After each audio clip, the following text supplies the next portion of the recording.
Plataforma Distrito Cero. ¿Qué pasa por la mente de un corrupto? Visto en lamarea.com. Olivia Carballar. Marcos Benavent, autodenominado como el yonki del dinero. Me he llevado de todo, dinero y caja y comisiones. Era un yonki del dinero, casi todo el mundo está en movidas. La frase, pronunciada en mayo del año pasado por Marcos Benavent, exgerente de la empresa de la Diputación de Valencia y Melsa, dio la vuelta a España tanto como su renovado look y su supuesta conversión a la religión de la placidez, el yoga y la comida ecológica.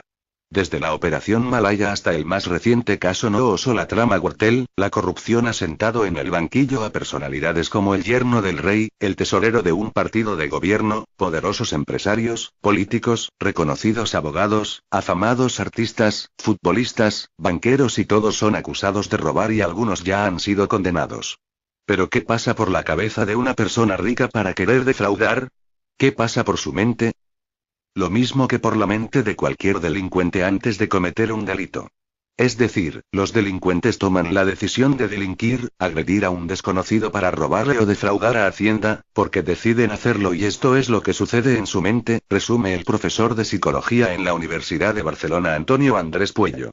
El experto basa esa decisión en 5 razones. Primero, la oportunidad. Muchos delincuentes de cuello blanco están en lugares de poder donde pueden realizar esos delitos. Segundo, la necesidad. Muchas veces estas personas, ricas en algún momento, tienen necesidades de dinero o poder o control para continuar con su estatus o para cubrir sus necesidades, que pueden ser totalmente superfluas o no. Tercero, las predisposiciones personales. Actitudes y creencias narcisistas, egoístas, de impunidad. Y cuarto, los estados emocionales alterados, como el consumo de drogas, alcohol, estados afectivos alterados. Y por último, la ecuación coste-beneficio. Valoran lo que pueden ganar y perder y muchas veces, con su sentimiento de invulnerabilidad, solo ven beneficios y ningún coste a su conducta, concluye el profesor. Durante mucho tiempo, por ejemplo, la corona y la política fueron ámbitos intocables. Todo ello, añade el especialista, contribuye a mantener la reiteración delictiva si los primeros delitos pasan desapercibidos y aumentan su sensación de impunidad. En ocasiones, incluso, los defraudadores no solo no reciben reproche social, sino que salen reforzados. La corrupción no es exclusiva de la especie humana, se han evidenciado conductas corruptas en chimpancés, abejas y hormigas. Entre los seres humanos, tampoco es exclusiva del poder político, aunque la hay, ni de los empresarios prebendarios, aunque los hay, sino también de la sociedad que a su medida, la ejerce o, al menos, tolera, escribe el neurólogo y neurocientífico Fernando Manes en un artículo en El País. No hay seres humanos corruptos sino una sociedad corrupta y todos los países tienen corrupción y seres humanos corruptos. La diferencia, en parte, radica en cuán tolerada es la corrupción en esa sociedad, prosigue. 2 ejemplos. El expresidente del Sevilla José María del Nido, condenado a 7 años de prisión por malversación y prevaricación, no dejó el club hasta que la sentencia fue confirmada por el Supremo. Mientras el Sevilla meta goles y a mí me da igual, llegaron a decir seguidores del equipo de fútbol en aquel tiempo. E Isabel Pantoja, condenada a 2 años por blanqueo de capitales, ha sido vitoreada por sus fans en conciertos e incluso a las puertas del juzgado. El catedrático de Derecho Penal y director del Instituto de Criminología de Sevilla, Borja Mapelli, incide en que el problema está enraizado en la propia sociedad, que enseña que el triunfo, el éxito, está asociado al dinero. Según el psiquiatra José Carlos Fuertes, el hecho de defraudar conlleva en algunas personas una sensación de placer y de cierto morbo, al creerse el defraudador superior al omnipotente Estado siendo capaz de engañarle. Por eso, afirma, son muy necesarios siempre la existencia de mecanismos sociales de freno y de control. El psiquiatra descarta que la corrupción o la avaricia tengan, por el momento, una correlación conocida con las estructuras neuronales. Pero es muy probable que en un futuro no lejano se pueda objetivar la existencia de un mal funcionamiento de sistemas neuronales que expliquen algunos de estos comportamientos. Lo que sí falla en las personas corruptas, según Fuertes, son los mecanismos de autocontrol. Unos sujetos tienen una moral mucho más estricta y basta con el hecho de que una cosa esté mal para no hacerla. Por el contrario, hay individuos que tienen una moral mucho más laxa y dan al fraude o al engaño una lectura positiva, llegando a justificar lo que hacen e incluso a verlo como algo que demuestra su inteligencia y astucia. Una investigación publicada en Frontiers in Behavioral Neuroscience recoge un experimento en el que se simuló una subasta. A los participantes se les daba la posibilidad de sobornar al subastador para obtener beneficios. Las primeras veces, podían sobornar libremente. Pero cuando el perdedor podía exigir inspeccionar la operación, la situación cambiaba. Tanto subastadores como sobornadores eran menos corruptos cuando sabían que podían ser observados. De todos los colores en las Black. Como el resto de delincuentes, explica el profesor Puello, son esencialmente personas heterogéneas. Los hay con la autoestima baja y con la autoestima alta, los hay más sociables y menos, más hábiles socialmente o menos. Es decir, no tienen un arquetipo único. Solo hay que pensar en los que utilizaban las tarjetas Black. Como sostiene el colectivo 15 en Parato, que logró abrir el caso Bankia, todos los partidos políticos, todos los sindicatos mayoritarios, la mayoría de las entidades institucionales desde la patronal a la Casa Real pasando por instituciones deportivas o medios de comunicación, todos han sido partícipes. La Fiscalía pide penas de hasta 6 años por gastar de forma irregular 12 millones de euros de Caja Madrid. Sí pueden diferenciar a unos delincuentes de otros los llamados factores de riesgo que se usan en criminología y que hacen que una persona que los posee o la que influyen pueda delinquir o reincidir.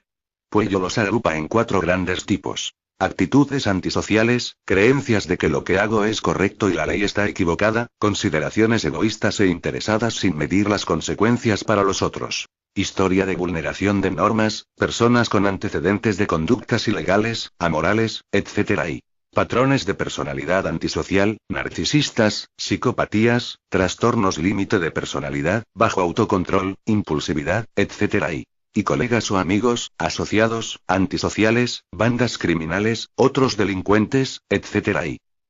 Todo ello hace que sea difícil encontrar una razón médica, como alguna enfermedad mental, que justifique este complejo y perseverante en el tiempo repertorio conductual en que consiste la corrupción, el fraude, el engaño, la manipulación de otros, etc. Insiste el profesor de la Universidad de Barcelona.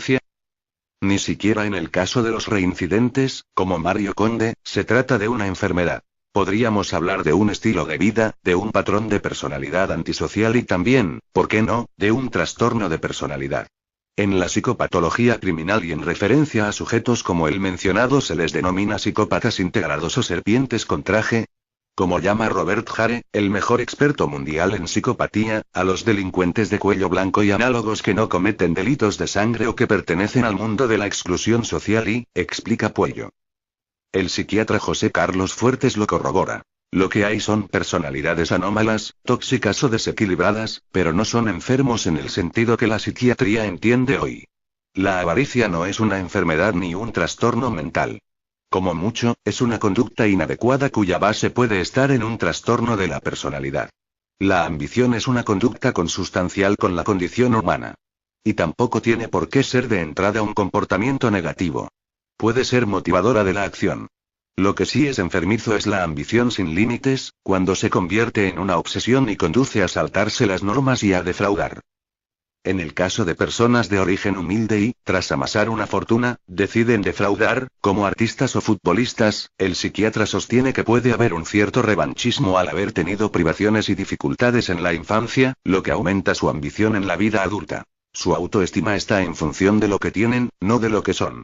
Para el psicólogo, sin embargo, el origen no está reñido con compartir actitudes, motivaciones, deseos y no considera que haya sensación de revancha. Se produce por las mismas razones que los demás casos, concluye. ¿Incide más la corrupción entre los hombres? Desde el punto de vista de Puello, los delitos, en general y especialmente los violentos, son más propios de hombres que de mujeres y es todavía un interrogante por resolver la razón última de esta diferencia que también se mantiene en los delitos de cuello blanco. Fuertes apunta a la discriminación. No es que sea más propia la corrupción en el hombre que en la mujer, es que la mayoría de puestos de poder están ocupados por el hombre.